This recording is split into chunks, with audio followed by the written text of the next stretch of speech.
Canada is furious and it is getting its revenge on Donald Trump and his despicable regime. It's dropping the hammer and it's putting the dagger right in Donald Trump's gut. Let's talk about what's going on. The Canadian boycott crushing the American hospitality industry. You've got Canadian public opinion polls showing that the MAPLE MAGA that exists in Canada that tries to work with MAGA over here in the United States is now polling at some all-time lows. Take a look at Pierre Poilievre, Mr. MAPLE MAGA himself, the Conservative Party leader in the federal level. And then Prime Minister Carney was in Alberta, neutralizing the MAPLE MAGA movement. Daniele Smith, who's MAPLE MAGA through and through, was there with him as he delivered a very impressive press conference yesterday. Disarming, charming, articulate, everything that Donald Trump and his despicable regime are not. Prime Minister Carney had Daniele Smith by his side. And to see two people up there with, Daniele Smith obviously doing everything she can to try to undermine Carney, and Carney there just so far ahead of the curve in terms of the chess moves he's making versus the MAGA checkers. It was certainly a sight to behold. MAPLE MAGA failing in Canada right now. Let's talk about the numbers. I'm a data geek, and the Washington Post was out with some new data that I could geek out with you. Let's talk about some economic numbers, eh?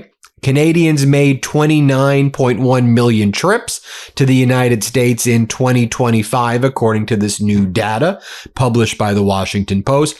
That's down 39 million from 2024. In terms of travel spending by Canadians, it declined by $2.3 billion in the United States, while climbing $2.5 billion overseas. So the United States losing out on that $2.3 to $3 billion and probably more in that travel spend by Canadians that would have went to places like Vegas and Arizona and Florida and Palm Springs and other areas that are major tourist destinations by Canadians. And Canadians said, we've had enough. A lot more travel, by the way, to Mexico. And you see Mexico standing in solidarity with Canada, while Donald Trump and his sicko, despicable regime are out there further tariffing Canada, 50% on hockey sticks, and then another 12.5% tariff, saying that Canada, Australia, the UK, the European Union can't disprove that they're involved in facilitating involuntary servitude, so thus Section 301 tariffs are needed. I mean, so utterly farcical and despicable that Trump is, of all people, making those accusations. But in any event, you have Mexico, Canada, showing that they're trading partners and they're friends. You got the ambassador over there to Canada, Carlos Joaquin. Mexico is proud to stand with Canada in times of need, just as friends and partners do. Our firefighters are highly trained, experienced, and courageous professionals. They have come not only to help combat these wildfires, but also to support the Canadian people. This is what Canada-Mexico partnership is about: solidarity, cooperation, and standing together when it matters most. Fighting fires together, standing shoulder to shoulder together, while Donald Trump was out there 2 days ago, like he always is. We don't need Mexico to trade with. We don't need Canada. We don't need Kuzma. Who the hell would negotiate Kuzma? You in 2018. The U.S.-Mexico-Canada agreement was your update of NAFTA. But okay, sure. Let's talk about this MAPLE MAGA thing. Those in Canada know that before Donald Trump was in office, MAPLE MAGA was likely going to control the government. Pierre Poilievre was going on all the right-wing podcasts. He was talking about taking away all the government services in Canada, dozing up Canada, woke this, woke that. Pierre Poilievre, that whiny little loser, was doing all the J.D. Vance and MAGA shtick and doing that circuit, right? And then Pierre Poilievre lost his riding. He lost basically his district, but he took over somebody else's district, a safe conservative district, after he lost his own. Not only did they lose the election, and Carney went on to win and now basically have a majority government there, but Poilievre lost his own. Eventually Carney was able to get additional seats when people crossed over. But originally, but Poilievre lost his seat. And now let's take a look at Pierre Poilievre's net favorability. How's Maple MAGA doing right now? In all, he's net negative 27. Amongst men, he's net negative 19. Amongst women, he's net negative 33. Despised amongst young people, net negative 42 amongst the 18 to 34 cohort. And basically in every single province, he's underwater significantly. He is despised right there. Maple MAGA is dying in Canada. Now, I do want to share this with you as well, though, because could you ever imagine this in the United States, like having Trump with like Newsom behind him, or it's a horrible example given that it's Carney and Daniele Smith of Alberta. It's like in reverse. But I mean, could you imagine though this level of articulate moral clarity, like Daniele Smith, who's there from Alberta? I mean, she's Maple MAGA. She's a Mar-a-Lago bootlicker. I mean, she's over there saying, Can I have your boot? Can I have your boot? Let me lick your boot, Don. I mean, that's Daniele Smith in Mar-a-Lago, almost quite literally. There's the secession movement in Alberta. And so Carney shows up and he's just like doing jokes. He's calling out Trump. And you've got Daniele Smith standing right there, the Maple MAGA. And let me just show you what went down here. Prime Minister Carney saying, what's so interesting right now is that everybody in the world seems that they want to do more trade with Canada right now, except the United States. Here, play this clip. Everybody wants to do more with Canada, except the United States. Everyone wants to do more with Canada. So we're engaged in all these trade negotiations, and we're delivering them, and we're on track to have free trade access to 3 billion consumers. Carney goes on to talk about, again, with Daniele Smith over his shoulder, right? I mean, the Vichy right there. I mean, the traitor right there over his shoulder.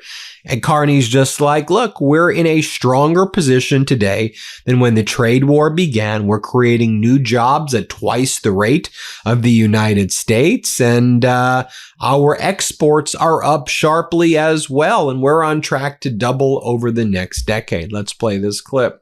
In Alberta, across Canada, we're strongest together. United, focused, working towards the same goals, making better lives for all our citizens. That's the approach Canada's new government has taken from the start, working with every province and territory to build our strength at home and to diversify those partnerships abroad. And as a consequence of that, even though we've got a lot more to do, we're in a stronger position today than when the trade war began. We're now creating jobs at twice the rate of the United States. Canada's non-U.S. exports are up sharply. They're on track to double over the next decade. Foreign direct investment in Canada is at its highest level in 2 decades and running at twice the rate of our nearest G7 competitor. Canada now ranks as the most attractive country in the world for infrastructure investment, and we're just getting started. And then he, again, in a very disarming and charming way, he says, and I think Daniele Smith over here said it's regretful, but she sees me now more than she sees her husband. Bam. Here, play this clip. The premier said I think she regrets it. She's seen more of me than her husband. I'm pleased. You know what I hate most about jeans? They might look good when you first put them on, but a few hours later, you're adjusting the waistband, your thighs are uncomfortable, and you're wondering why you didn't just wear sweatpants. That's what immediately stood out to me about the perfect jean. These things actually move with you. They've got 4-way stretch, they're insanely comfortable, and somehow they still look like sharp, classic denim. You can sit, bend down, squat, whatever, without feeling like your jeans are fighting back. And they're built for actual bodies with 6 different fits, waist from 26 to 52, lengths from 26 to 38, and a ton of different washes, so you could actually find the combination that works for you. And at $79.99, these are jeans you're going to actually want to wear, not another expensive pair collecting dust in your closet. So here's the deal. Our listeners get 15% off their first order, plus free shipping at theperfectjean.nyc, or Google The Perfect Jean and use code TRUTH15 for 15% off. Again, use code TRUTH15. Forget your khakis and get The Perfect Jean 15% off with code TRUTH15. That's TRUTH15 at theperfectjean.nyc/TRUTH15. I do want to say this about Carney, though, because it's not Maple MAGA, tries to push this, but Maple Meidas, knows what's up right here, which is everybody knows that, these tariffs, although they're taxes on the United States, it certainly hurts. It certainly stings. It's a mutually assured destruction for trading partners in general. But you see, Carney cares about the people of Canada. Donald Trump doesn't give a crap about the people of the United States as long as he can use the tariffs to enrich himself. That's all he cares about. What I really like is that Prime Minister Carney is out there speaking with the people in Canada and letting them know about the challenges. And that if we stuck to the old ways, if Canada was a vassal state of the United States, that's unsustainable. And instead, Canada is leading a middle powers unification to create their own pole in a multipolar world, bringing the mid-powers together to work, Canada, European Union, UK, Australia, bring them together for shared values, cooperation, predictability, in a world where there are these bullies. There are these bullies and these hegemons, and the mid-powers unite to push back against the hegemons. And Carney describes this with people. And while I think people in Canada know that these are difficult and trying times, what they appreciate is that they have an articulate leader who's always going elbows up, who's fighting for Canada, who is doing his best, but most importantly, is communicative with the people there. So here a reporter asks him, so can you say what we're getting in return for the U.S. right now in terms of trade negotiations? Listen to what he says. Here, play this clip. So can you say what we're getting in return from the U.S. right now in terms of the trade negotiations? We have this list of things that are happening right now. The best trade deal in the world right now. Thank you. Next question. Prochaine question. Then I'll show you what he says in a longer answer in just a moment. But Carney describes the following about using Alberta oil as a bargaining chip during trade negotiations with the U.S., also kind of creating that wedge intentionally with Daniele Smith, Maple MAGA, right over there. Listen to what he says. Let's play this clip. Being a reliable supplier is important. Canadians are reliable. Canadians can be trusted. It's one of the things that you see in the world. We have many exports and commodities. One of the biggest commodities, arguably the best, is trust. People trust us.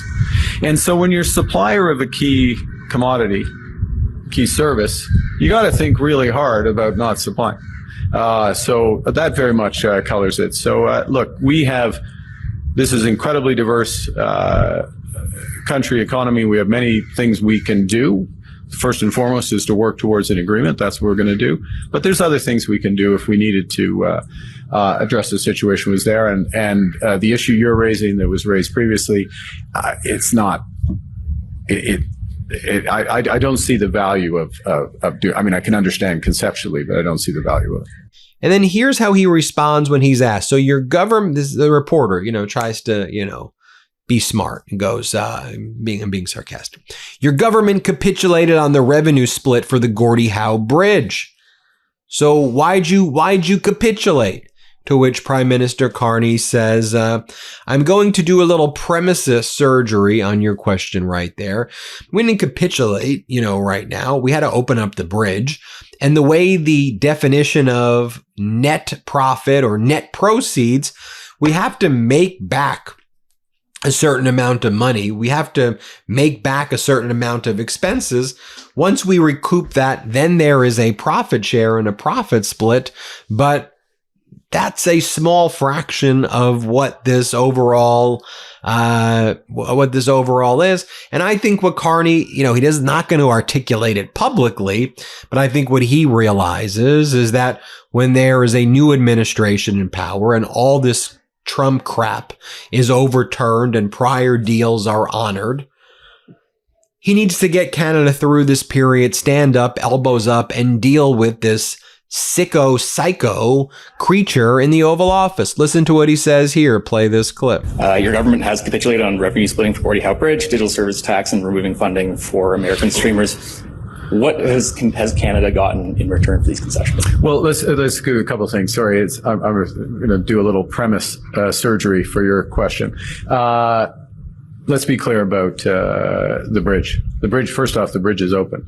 Bridge is open in a region, a narrow economic region that has $300 billion of economic activity that goes across land connections between the United States and largely the province of Ontario. $300 billion of economic activity. $6.5 billion cost of that bridge. A agreement that's less than 5% of that amount. Less than 5% of that amount.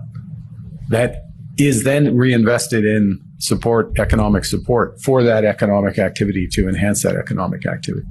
So we put that in perspective. That's being pragmatic and moving forward. And we got a bridge that's open. We've got opportunities open. And in terms of where we are as a country, we still have the lowest tariff rate of any country on an average basis. We still have north of 80% of our trade, 85 as we speak today, but north of 80% of our trade is tariff-free with the United States. And we're engaged in discussions with them. Now, we're engaged with discussions working to have a more permanent or more stable is a better way to put it. Nothing's permanent, but a more stable relationship, trading relationship with the U.S. That addresses issues in some of our largest industries. And that recognizes the new U.S. approach to trade. So we're starting from a strong position. And I'm going to go back to one other thing, and I'll head back, which I said at my prepared remarks. And we're stronger than we were when this started. We are stronger than we were when this started. We're growing jobs twice the rate of the U.S. Our FDI is twice the rate of our nearest competitor. That's the United States.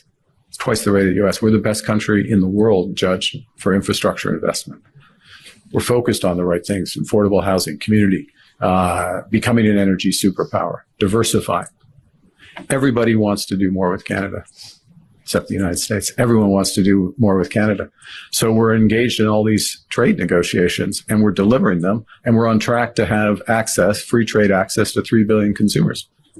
That's what we got. And here he talks about expanding his relations with Thailand, India, the Philippines, and all of these countries that he's had some great conversations with at the ASEAN conference. You can listen to it for yourself. We're also creating a trading network that's the envy of the world. Canada already enjoys preferential access to 1.5 billion consumers in economies that represent 2/3 of global GDP.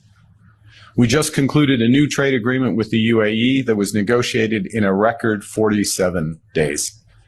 By the end of the year, we intend to double our market access to 3 billion consumers by concluding new agreements with the ASEAN countries, with India, Thailand, and the Philippines. And then finally, he says the following about the heroism of the Canadian firefighters, of the Canadian Armed Forces, and everybody who was working together. Here, let's play this clip. I want to acknowledge, though, as well, the wildfire season that we're facing across Canada. It's another challenging season, and on behalf of everyone here and all Canadians, I want to recognize the heroism of our firefighters, our emergency crews, Canadian Armed Forces when they're called into action. They're all working relentlessly across this country to battle wildfires, keep Canadians safe, including the Albertans who are battling flames here in this province and who are helping their neighbors in British Columbia as we meet today. It's in moments like these, Canadians show who we are. And who we are is a people that look after each other because we know that we're stronger together. And then let me leave you with this. This is from Harry Enton over on CNN.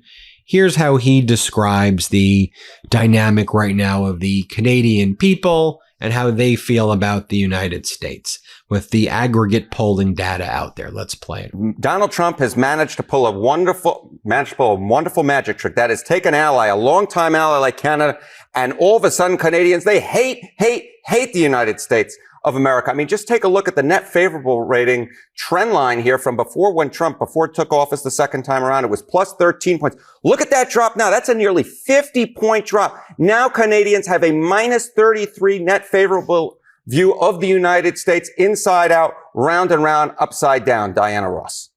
It's amazing. I mean, you have to think about two countries with a border, not at war, longtime allies. Have you ever seen something like that?